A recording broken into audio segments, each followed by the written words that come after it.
eram os argumentos contra o Evangelho, puro, simples e verdadeiro. Quem está acompanhando? Ponto 2, quem está acompanhando? Amém? Simples e verdadeiro de Jesus Cristo, que Paulo pregava e ensinava, bem como as falsas acusações contra o seu ministério.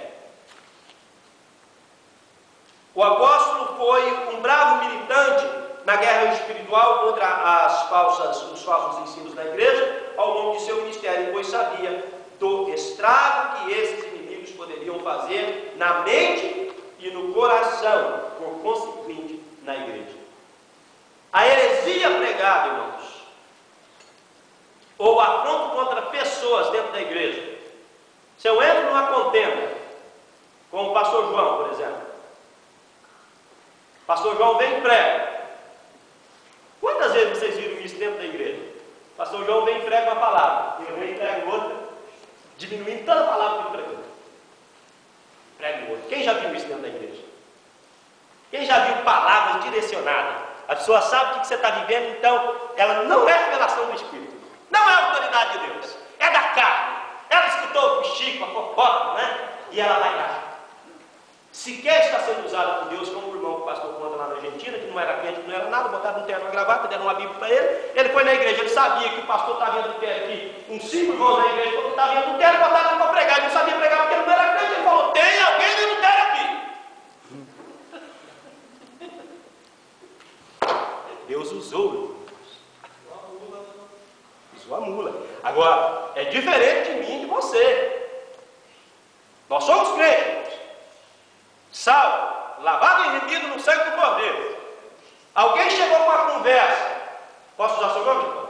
Do irmão Jaconias para mim, ó, o irmão Jaconias fez isso. Ah, é? Hoje eu pego ele. Ah, irmão, está fazendo isso. Irmãos, que a Bíblia manda. Se eu puder fazer alguma coisa, eu procuro ele. Não é assim, pastor? Converso com ele, conselho com ele. E se ele aceitar o conselho e nos consertarmos, ou ele se consertar, então está tudo consertado. Agora, se eu tenho que usar o público para pregar contra a vida dele, irmãos, eu estou sendo usado por Deus? Nem de mula eu sirvo, nem para mula, irmãos. Às vezes nós, se assumirmos posições dessas, nem para mula servimos. Formando contenda, justamente.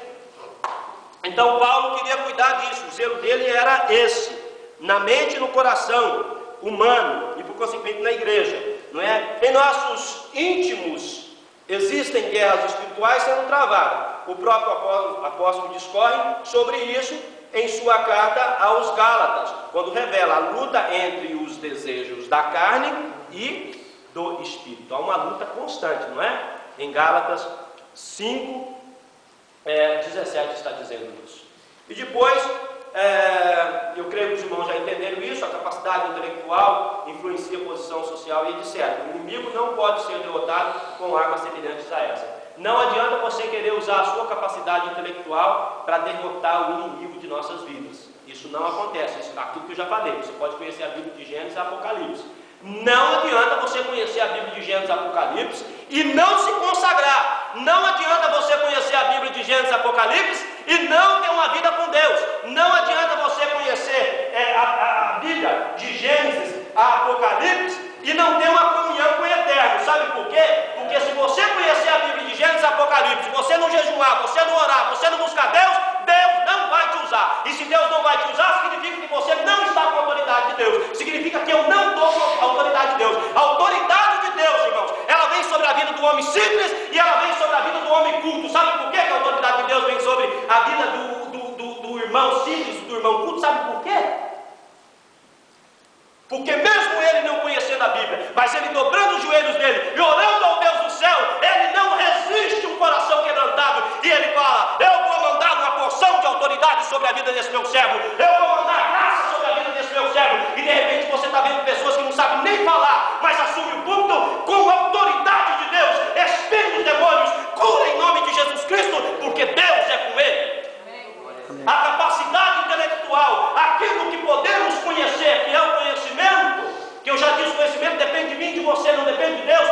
Isso não tem poder para lutar contra Satanás, Porque se nós acharmos que isso tem poder para lutar contra Satanás, nós estamos lutando com o diabo com as mesmas armas que ele usa. Aleluia! Glória a Deus. Ponto 3, eu vou terminar. Oh, aleluia! Glorificado seja o nome do Senhor.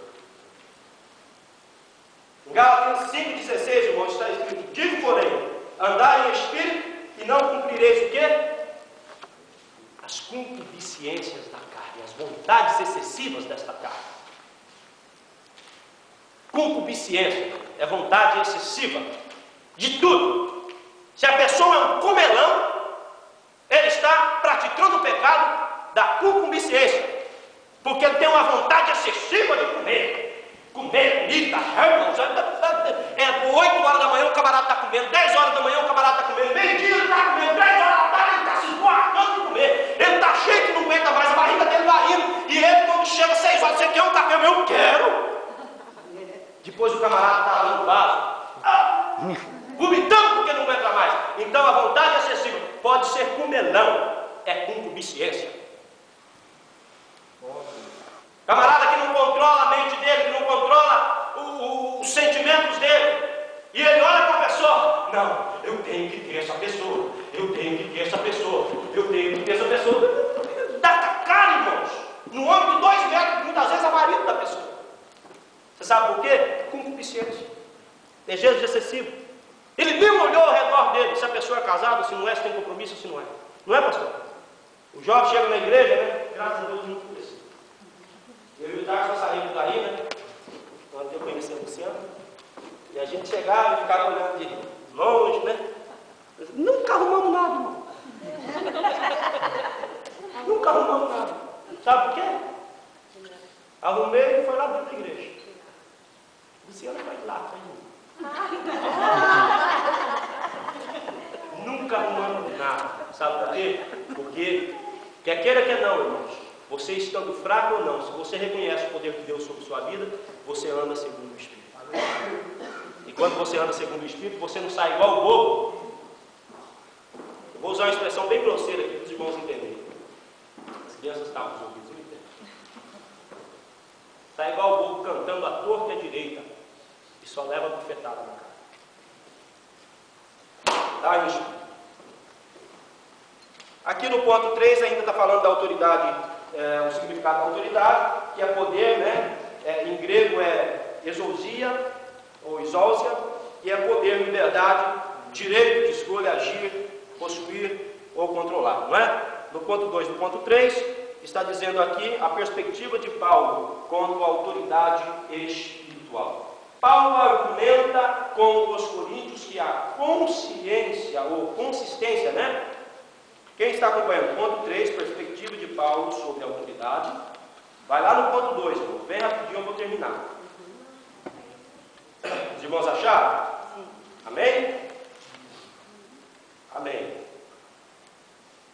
A perspectiva de Paulo quanto à autoridade espiritual. Paulo argumenta com os coríntios que a consciência de sua autoridade apostólica encontra-se na coerência entre o quê? Seu discurso e a sua o quê? Sua prática. Irmãos, o que a gente prega, a gente tem que viver. Dá medo de pregar. Não é, pastor? O que a gente prega, a gente tem que ter.